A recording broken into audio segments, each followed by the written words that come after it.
Hello guys, नमस्कार आप सभी लोगों को और स्वागत है हमारे एचएम कोचिंग सेंटर में।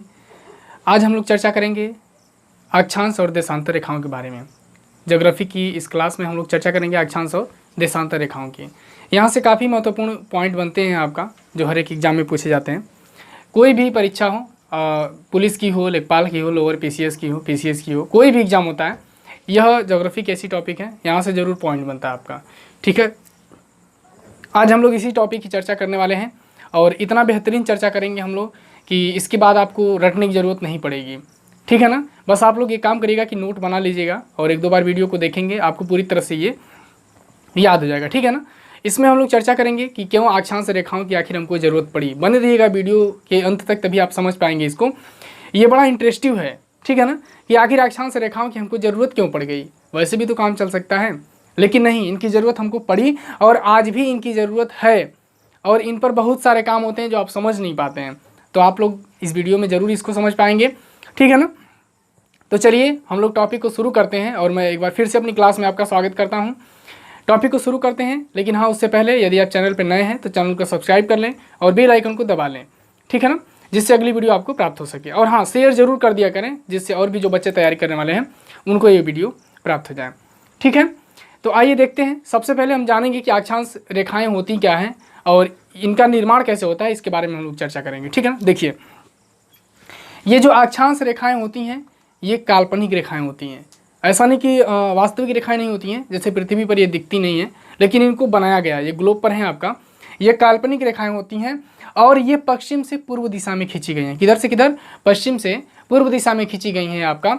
अब यहाँ एक बात और आती है कि आखिर क्यों ये पश्चिम से पूर्व दिशा में खींची गई हैं। देखिए, ये बहुत अच्छा प्रश्न है आपका, बहुत कम लोग जानते हैं कि इनको किधर से किधर खींचा गया है। ये इस बात पे बच्चे कम ध्यान देते हैं कि किधर से किधर खींचा गया है। तो एक बात जान लीजिए आप लोग, इनको पश्चिम से पूर्व खींचा गया है। लेकिन उससे पहले एक चीज़ और मैं बताऊंगा। पहले ज्योग्राफी पढ़ने से पहले आप मैप को देखना सीख लीजिए। यहाँ पे देखिए, पूर्व इधर होता है आपका, पश्चिम इधर है आपका, उत्तर ऊपर की तरफ और दक्षिण नीचे की तरफ। यानी कि आप मैप को देखने का तरीका आप लोग जान लीजिए। सॉरी, कीड़े घुस रहे हैं आपका मुंह में। देखिए,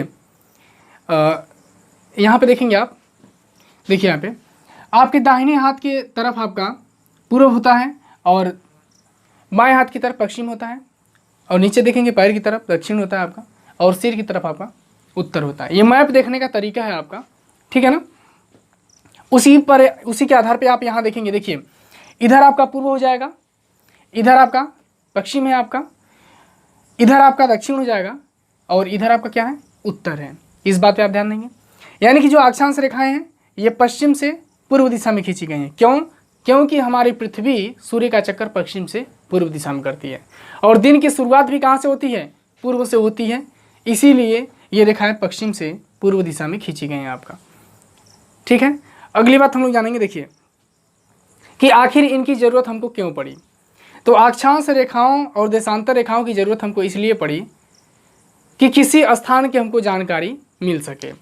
यानी कि यथा स्थान की स्थिति और उसकी जानकारी के लिए हमको अक्षांश और देशांतर रेखाओं की ज़रूरत पड़ी। हम लोग अभी इसकी एक क्लास और लगेगी जिसमें आप लोग बहुत अच्छे तरीके से समझ लेंगे कि समय और अक्षांश को समय और स्थान की स्थिति को जानने के लिए ही अक्षांश और देशांतर रेखाओं को बनाया गया। ठीक है ना, ये अक्षांश और देशांतर रेखाएं एकदम एग्जैक्ट स्थान को दिखाती हैं, एकदम एग्जैक्ट। आप देखेंगे अभी, लेकिन मैं पहले बताऊंगा कि इनका निर्माण कैसे होता है। देखिए यहाँ पे यह है 0 डिग्री अक्षांश, जो पृथ्वी को बीचों बीच 2 बराबर भागों में बांटती है या 2 गोलार्ध में बांट देती है। नीचे आपका है दक्षिणी गोलार्ध और ऊपर है आपका उत्तरी गोलार्ध। 2 गोलार्धों में बट गई पृथ्वी। यह 0 डिग्री पृथ्वी के कहते हैं कि केंद्र से होकर गुजरती है, पृथ्वी के मध्य से होकर गुजरती है। ठीक है, अब देखिए, इस विषुवत रेखा यानी कि 0 डिग्री के केंद्र से मापी गई कोणीय दूरी, परिभाषा कहती है कि 0 डिग्री या विषुवत रेखा के केंद्र से मापी गई कोणीय दूरी को हम मापी गई कोणीय दूरी को हम अक्षांश कहते हैं। जैसे मैंने यहाँ से 1 डिग्री कोण लगा लिया, 1 डिग्री कोण का चाप लगा लिया, यहाँ पर आया। मान लेते हैं कि यह कोण कितना है आपका? 1 डिग्री है आपका। 1 डिग्री कोण का हमने यहाँ पे चाप लगाया, फिर इधर भी हमने 1 डिग्री कोण का चाप लगाया, यहाँ पर 1 डिग्री कोण का चाप लगाया हमने, ठीक है ना। अब देखिए यहाँ भी 1 डिग्री कोण का हमने चाप लगा लिया। अब ये 2 अक्षांश का निर्माण हो गया आपका, ठीक है, 2 अक्षांश का निर्माण यहाँ पे हो गया, ठीक है ना। अब इन दोनों अक्षांशों को हम एक रेखा के माध्यम से क्या करेंगे, मिला देंगे। अभी तक ये दोनों पॉइंट अक्षांश थे, लेकिन इनको हमने एक रेखा से मिला दिया। अब ये क्या हो गई, अब ये अक्षांश रेखाएं हो गई। क्या हो गई, अक्षांश रेखा, अक्षांश रेखा हो गई आपका, ठीक है। इसको आप क्या करेंगे कि मिटा देंगे, इसको आप मिटा देंगे। अब देखिए ये 1 डिग्री अक्षांश हो गई आपका। वैसे ही आपने यहाँ से 2 डिग्री का चाप लगा लिया यहाँ पर, और 2 डिग्री का फिर चाप आपने लगाया यहाँ पर। अब इन दोनों को आपस में आप मिलाएंगे, ये क्या हो गया आपका, ये 2 डिग्री अक्षांश का निर्माण हो गया, ठीक है। अक्षांश रेखाओं की अगर हम संख्या को देखेंगे तो देखिए 90 इधर और 90 इधर ये सभी अक्षांश रेखाएं 1-1 डिग्री के अंतराल पर खींची गई हैं। जैसे यहाँ पे 1 डिग्री, यहाँ पर 2 डिग्री, यहाँ पर 3 डिग्री, यहाँ पर 4 डिग्री, ऐसे करते करते यहाँ पर 90 डिग्री अक्षांश खींची गई है। और उसी तरह से 1-1 डिग्री करके इधर भी 90 अक्षांश रेखाएं बनाई गई हैं, ठीक है। देखिए अगर हम अक्षांशों की बात करेंगे तो अक्षांश 90 इधर हो जाते हैं आपका और 90 इधर हो जाते हैं आपका। तो 90-90 कितना हो गया आपका, 180 हो गया। एक विषुवत रेखा है, इसे हम जोड़ लेते हैं अगर, तो ये कितना हो जाएगा, 181 हो जाएगा, 181। यानी कि अक्षांशों की संख्या अगर हम देखेंगे, देखिए कभी प्रश्न पूछेगा कि कितने अक्षांश होते हैं, तब आप 180 बताएंगे, क्योंकि इसके केंद्र से जो हम कोण लगाकर बनाएंगे वो तो 90 इधर हो जाएगा और 90 इधर हो जाएगा, यानी कितना हो गया, 180 हो गया। लेकिन अगर प्रश्न में कह दिया कि विषुवत रेखा को लेकर के कितने अक्षांश होते हैं, तब वहाँ पे 181 हो जाएगा आपका। ये वाला ऑप्शन सही होगा, 181 सही हो जाएगा, ठीक है। लेकिन अगर प्रश्न में कहता है कि अक्षांश रेखाएं कितनी होती हैं, तो यहाँ पर देखिए 181 माइनस ये 90 डिग्री और ये 90 डिग्री, ये दोनों रेखा का निर्माण नहीं करते हैं, ये केवल एक बिंदु के समान होते हैं, ठीक है ना। ये केवल एक बिंदु के समान होते हैं, यानी कि एक ये और एक ये, एक कितना हो गया, 2 हो गया। इसमें से आप घटा देंगे तो कितना हो जाएगा, 179 हो जाएगा। यानी कि अक्षांश रेखाओं की संख्या कितनी होगी आपका, तो 179 हो जाएगी आपका, 179 हो जाएगी आपका। ये तो हो गई इनकी संख्या की बात। आइए एक बार और समझते हैं। देखिए अक्षांशों का निर्माण कैसे होगा आपका, तो अक्षांशों का निर्माण पृथ्वी विषुवत रेखा के केंद्र से मापी गई 1-1 डिग्री कोणीय दूरी को हम जब एक रेखा के माध्यम से मिला देते हैं तो उसे हम अक्षांश रेखा कहते हैं। ये सभी अक्षांश रेखाएं 1-1 डिग्री कोण लेकर के बनाई गई हैं, 90 इधर और 90 इधर, ठीक है। इन्हीं अक्षांश रेखाओं में देखिए 23.5 डिग्री दक्षिणी अक्षांश को हम मकर रेखा कहते हैं, 23.5 डिग्री उत्तरी अक्षांश को हम कर्क रेखा कहते हैं, ठीक है। आइए एक चीज़ और इसमें समझते हैं कि आखिर इनकी ज़रूरत हमको क्यों पड़ी। तो देखिए ये रेखाएं जो क्षैतिज दिशा में खींची गई हैं, ये अक्षांश रेखाएं कहलाती हैं, मैं समझा रहा हूँ। और ये जो ऊर्ध्वाधर रेखाएं खींची गई हैं, इन्हें हम देशांतर रेखा कहते हैं। क्या कहते हैं, इन्हें हम देशांतर रेखा कहते हैं। ये देशांतर रेखाएं भी 1-1 डिग्री के अंतराल पर खींची गई हैं, ठीक है। देशांतर रेखाओं की कुल संख्या 360 होती है आपका, उनको मैं आगे पढ़ाऊंगा अभी देशांतर रेखाओं के बारे में, तो जानेंगे। यहाँ पर देखिए कैसे इनको ज़रूरत हमको पड़ी, क्यों पड़ी। देखिए एक चीज़ आप जान लीजिए कि ये देशांतर रेखाएं और अक्षांश रेखाएं जहाँ पर एक दूसरे को काटती हैं, वहाँ पर ये एग्जैक्ट स्थिति को दिखाती हैं। जैसे यहाँ पे काट रही है, यहाँ पे काट रही है, ये 0 डिग्री है आपका, इसके नीचे है आपका 1 डिग्री दक्षिणी अक्षांश, क्योंकि 0 डिग्री से नीचे का जो अक्षांश होंगी वो दक्षिणी अक्षांश कहलाएंगी, और 0 डिग्री से ऊपर की जो अक्षांश रेखाएं होंगी उसे हम उत्तरी अक्षांश रेखाएं कहेंगे। मान लेता हूँ किसी स्थान की स्थिति जो है, किसी स्थान की जो स्थिति है आपका, वो हो जाएगा आपका किसी स्थान की जो स्थिति है। देखिए कोई स्थान है, मान लीजिए कि कोई भी स्थान हो, आप आजमगढ़ बोलें, मऊ बोलें, दिल्ली बोलें, मुंबई बोलें, मान लेता हूँ मैं मुंबई की बात हो रही है, ठीक है ना, मुंबई को देखेंगे आप, तो मुंबई यदि कोई बोल रहा है कि मुंबई जो है 1 डिग्री दक्षिणी अक्षांश पर स्थित है, 1 डिग्री दक्षिणी अक्षांश और 3 डिग्री पूर्वी देशांतर पर स्थित है, इसको आप 0 डिग्री मानिए। यहाँ पर एक रेखा है, इसे 0 डिग्री मानिए। आपका 0 डिग्री से इधर पूर्वी देशांतर हो जाएगी आपका, और 0 डिग्री से इधर आपका पश्चिमी देशांतर हो जाएगी। प्यारे छात्रों, जब अक्षांश और देशांतर रेखाओं दोनों को मैं पढ़ा लूँगा तो एक बार और मैं इस स्थान को दिखाने की स्थिति को मैं बताऊंगा, ठीक है ना, तो बने रहिएगा आप लोग। ठीक है, देखिए यानी कि 3 डिग्री पूर्वी देशांतर, यानी कि इस 0 डिग्री से इधर पूर्वी देशांतर और 0 डिग्री से इधर पश्चिमी देशांतर, इस 0 डिग्री से इधर दक्षिणी अक्षांश, इस 0 डिग्री से इधर उत्तरी अक्षांश। ये कह रहा है कि 1 डिग्री दक्षिणी अक्षांश और 3 डिग्री पूर्वी देशांतर पर मुंबई स्थित है। अब आप देखेंगे 1 डिग्री ये है आपका दक्षिणी अक्षांश, तो दक्षिणी अक्षांश तो यहाँ से लेकर के और यहाँ तक है, कैसे जान पाएंगे आप मुंबई कहाँ है। अब दूसरी बात आप देखेंगे कि 3 डिग्री पूर्वी देशांतर, अब यहाँ चलेंगे आप तो 3 डिग्री पूर्वी देशांतर तो यहाँ से लेकर के यहाँ तक है, कहाँ ढूंढेंगे आप मुंबई कहाँ है।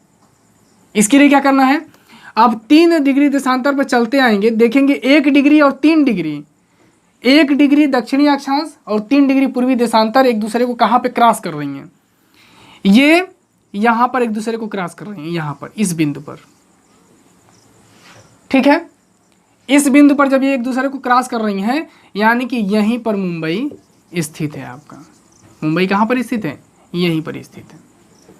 अगर आपको यहाँ से मिसाइल मारना हो, यहाँ से मान लीजिए, तो आप मिसाइल की कंप्यूटर में सेट कर देंगे आपकी 1 डिग्री दक्षिणी अक्षांश और 3 डिग्री पूर्वी देशांतर पर तुम्हारा टारगेट है।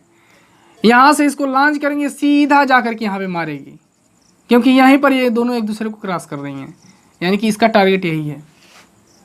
समझ में आ गया, इसीलिए इनकी ज़रूरत हमको पड़ी। जैसे आप मोबाइल फ़ोन में कोई स्थान टाइप करते हैं और वो लोकेशन दिखाने लगता है, दूरी बता देता है, वो सारी चीज़ें इसमें आप जानेंगे। ये मोबाइल फ़ोन का सेंसर भी इसी पर काम करता है, आपका इंटरनेट भी इसी पर काम करता है। कैसे आप नोट कर लेते हैं कि मुंबई और दिल्ली के बीच की दूरी कितनी है, ये अक्षांश और देशांतर से ही आपका हो पाता है, ठीक है। तो ये सारी जानकारी आपको इसमें मिलेगी, बस वीडियो पे बने रहिए आप लोग। और क्लास बड़ा इंटरेस्टिव है आपका, लेकिन आप लोग ध्यान से समझेंगे तब, ठीक है। और एक एक पॉइंट को आप नोट करते चलिएगा, मैं एक एक पॉइंट लिखवाऊंगा अभी और नोट भी करिएगा आप लोग। पहली चीज़ तो आप लोग जान लीजिए कि ये क्या है, ये काल्पनिक रेखाएं हैं, न कि वास्तविक रेखाएं हैं आपका, ठीक है। ये काल्पनिक रेखाएं हैं आपका। एक चीज़ अब आइए, इसमें थोड़ा सा समझने वाली बात है आपका, इसमें देख लेते हैं हम लोग। देखिए 90 डिग्री ये दक्षिणी ध्रुव है आपका, दक्षिण की तरफ है, और ये आपका उत्तरी ध्रुव है, यानी कि ये 90 डिग्री का जो भाग है आपका, ये ध्रुवीय भाग कहलाता है। 66.5 डिग्री के ये ऊपर का ये जो हिस्सा है आपका ना, ये ध्रुवीय इलाका कहलाता है। यहाँ पर 6 महीने की दिन होती है, 6 महीने का दिन होता है, 6 महीने का दिन, 6 महीने का दिन और 6 महीने की रात होती है, 6 महीने की रात होती है। प्रश्न पूछता है कि पृथ्वी के किस हिस्से पर 6 महीने का दिन और 6 महीने की रात होती है, तो ध्रुवों पर 6 महीने का दिन और 6 महीने की रात होती है, दोनों पर। जब इस ध्रुव पर, एक चीज़ और, जब दक्षिणी ध्रुव पर दिन होगा तब उत्तरी ध्रुव पे रात होगी, जब उत्तरी ध्रुव पे दिन होगा तो दक्षिणी ध्रुव पे क्या होगी, रात होगी, ठीक है। चलिए अगला पॉइंट देखते हैं हम। 0 डिग्री पृथ्वी को 2 हिस्सों में बांटता है। 0 डिग्री से दक्षिण का जो इलाका है, नीचे वाला हिस्सा है, इसे हम लोग दक्षिणी गोलार्ध बोलते हैं। देखिए इस 0 डिग्री से दक्षिण का जो हिस्सा है, इसे हम क्या कहते हैं, दक्षिणी गोलार्ध कहते हैं। और सभी अक्षांश रेखाओं को हम लोग क्या बोलते हैं, दक्षिणी अक्षांश बोलते हैं। क्या बोलते हैं आपका, दक्षिणी अक्षांश बोलते हैं आपका, यानी कि दक्षिणी गोलार्ध में जितनी भी अक्षांश रेखाएं होंगी उन्हें आप क्या कहेंगे, दक्षिणी अक्षांश कहेंगे। और 0 डिग्री से उत्तर में जितनी भी अक्षांश रेखाएं होंगी उनको आप लोग बोलेंगे उत्तरी अक्षांश बोलेंगे। ठीक है, देखिए 0 डिग्री से ऊपर यानी कि 23.5 डिग्री उत्तरी अक्षांश को हम लोग क्या कहते हैं? कर्क रेखा कहते हैं। 0 डिग्री से दक्षिण में 23.5 डिग्री दक्षिणी अक्षांश को हम क्या कहते हैं? मकर रेखा कहते हैं। 0 डिग्री से दक्षिण में 66.5 डिग्री अक्षांश को हम क्या कहते हैं? अंटार्कटिक वृत्त कहते हैं। 0 डिग्री से उत्तर में 66.5 डिग्री उत्तरी अक्षांश को क्या कहते हैं? आर्कटिक वृत्त कहते हैं। यानी कि 66.5 डिग्री दक्षिणी अक्षांश की बात होगी तो अंटार्कटिक वृत्त, और उत्तरी अक्षांश की बात होगी तो आर्कटिक वृत्त। समझ में आ गया? ठीक है, देखिए एक प्रश्न और बनता है कि पृथ्वी पर वह कौन सी अक्षांश रेखा है जो सबसे बड़े वृत्त का निर्माण करती है? एक चीज जान लीजिए कि जितनी भी अक्षांश रेखाएं हैं ये सभी एक वृत्त का निर्माण करती हैं, और देशांतर रेखाएं जो हैं वो अर्धवृत्त का निर्माण करती हैं। कंफ्यूज नहीं होंगे आप लोग, ठीक है ना? देखिए तो सबसे बड़े वृत्त की अगर बात होगी तो ये विषुवत रेखा सबसे बड़े वृत्त का निर्माण करती है। इसे हम विषुवत रेखा भी कहते हैं, विषुवत रेखा, विषुवत वृत्त भी इसको कहते हैं। इसी को हम भूमध्य रेखा कहते हैं, और इसी को हम 0 डिग्री अक्षांश भी कहते हैं। यह सबसे बड़ी अक्षांश रेखा कहलाती है 0 डिग्री, और यह सबसे बड़े वृत्त का निर्माण भी करती है। 0 डिग्री से जैसे जैसे हम उत्तर या दक्षिण की ओर जाएंगे अक्षांश रेखाओं की जो लंबाई है वो छोटी होती जाती है। ये प्रश्न पूछता है कि 0 डिग्री से उत्तर की ओर या दक्षिण की ओर जाने पर अक्षांश रेखाओं में क्या परिवर्तन होता है? तो इनकी लंबाई छोटी होती है, न कि इनके स्थान में, इसमें इनकी दूरी में कोई कमी होती है। इनकी दूरी में कोई कमी नहीं होती है, ठीक है ना? जैसे देखिए मान लेता हूं मैं कि ये 1 डिग्री अक्षांश है, यहाँ पर 2 डिग्री अक्षांश है, यहाँ पर 3 डिग्री अक्षांश है। ये क्रम से खींची गई हैं, बात ध्यान में रहे। 4 डिग्री है। इसी तरह से यहाँ पे 90 डिग्री, 90 डिग्री अक्षांश रेखा एक बिंदु के समान होती है। 90 डिग्री अक्षांश एक बिंदु के समान होती है, वह रेखा नहीं बनाती है। देखिए अब 1 डिग्री, देखिए 0 डिग्री और 1 डिग्री के मध्य की जो दूरी है ना 111 किलोमीटर, ये नहीं बदलेगी, ये सेम रहेगी। 1 डिग्री और 2 डिग्री के मध्य की ये जो 111 किलोमीटर की जो दूरी है ये भी नहीं बदलेगी। यानी कि अक्षांश रेखाओं के मध्य की जो दूरी होती है ये नहीं बदलती है। इनकी लंबाई को आप देखिए छोटी होती जा रही है कि नहीं? देखिए यहाँ पर एक बिंदु के समान होगी, यानी कि ध्रुवों की ओर बढ़ने पर अक्षांश रेखाओं में क्या परिवर्तन होता है? इनकी लंबाई छोटी होती जाती है। 2 अक्षांशों के मध्य किन्हीं 2 क्रमागत अक्षांश रेखाओं के मध्य में जो दूरी होती है वो 111 किलोमीटर की होती है। ठीक है, इस बात को ध्यान रखिएगा आप लोग। चलिए ये हो गई आपका अक्षांश रेखाओं की बात। देखिए अब ये अक्षांश रेखाएं पश्चिम से पूर्व दिशा में खींची गई हैं आपका, और ये क्षैतिज रेखाएं होती हैं और ये वृत्त का निर्माण करती हैं आपका। ठीक है ना? इन्हीं अक्षांश रेखाओं में देखेंगे आप, देखिए जब सूर्य हमारा इस दक्षिणी गोलार्ध में चमकता है तो यहाँ पर अंधेरा हो जाता है, और हमारे यहाँ दिन क्या होता है? छोटा हो जाता है। यानी कि साफ जाहिर हो गया प्रश्न से कि ऋतु के अनुसार दिन और रात में क्या होता है? परिवर्तन होता है। कैसे? इन्हीं अक्षांश रेखाओं के आधार पर। जब सूर्य उत्तरी गोलार्ध में चमकेगा तो दक्षिणी गोलार्ध में दिन छोटा हो जाएगा, और इस दक्षिणी ध्रुव पर रात हो जाएगी। ठीक है? जब सूर्य दक्षिणी गोलार्ध में चमकेगा तो यहाँ पर क्या हो जाएगी? आपका रात हो जाएगी। ठीक है, चलिए तो ये तो रहे अक्षांश रेखाओं के बहुत सारे इंपॉर्टेंट पॉइंट आपका। ठीक है, आप लोगों ने जाना भी, और आप एक एक करके सबको नोट भी कर लेंगे। ठीक है ना?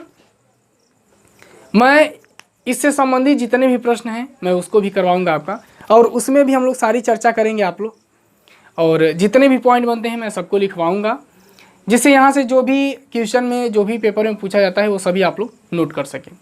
ठीक है, तो इसको आप लोग एक बार फिगर को बनाएंगे और पूरी तरह से इसको नोट कर लेंगे। यहीं से प्रश्न बनता है, इसके आगे वाली वीडियो में हम लोग चर्चा करेंगे देशांतर रेखाओं के बारे में, और फिर अक्षांश और देशांतर को हम एक साथ पढ़ेंगे। ठीक है, दोनों को क्या करेंगे, एक साथ पढ़ेंगे, जिससे एकदम ये क्लियर हो जाएगा आपका। अभी ये केवल अक्षांश के बारे में मैंने चर्चा की है, इसके बाद हम लोग देशांतर के बारे में चर्चा करेंगे। अभी इसमें और भी पॉइंट है, लेकिन वीडियो बहुत ज़्यादा लंबी हो जाएगी, इसलिए मैं अगली वीडियो में उसको दूंगा। तो आप लोग बने रहिएगा क्लास के साथ, और हाँ, इसको शेयर भी करिएगा, क्योंकि जिससे जो और भी बच्चे तैयारी करने वाले हैं उनको ये वीडियो प्राप्त हो सके आपका। ठीक है, तो चलिए मैं क्लास को यहीं समाप्त कर रहा हूँ। और हाँ, यदि आप चैनल पर नए हैं तो चैनल को सब्सक्राइब करिएगा और बेल आइकन को दबा लीजिएगा। ठीक है ना, और शेयर तो जरूर करिएगा, और कमेंट करके हमको जरूर बताया करिए कि क्लास समझ में आया नहीं आया, कोई प्रॉब्लम है नहीं है, ये सारी बात आप हमको बताया करिए। ठीक है ना, कुछ और भी आप पढ़ना चाहते हैं तो भी बताइए। ठीक है, ठीक है, मैं इसी के साथ आप लोगों से विदा लेता हूँ। धन्यवाद।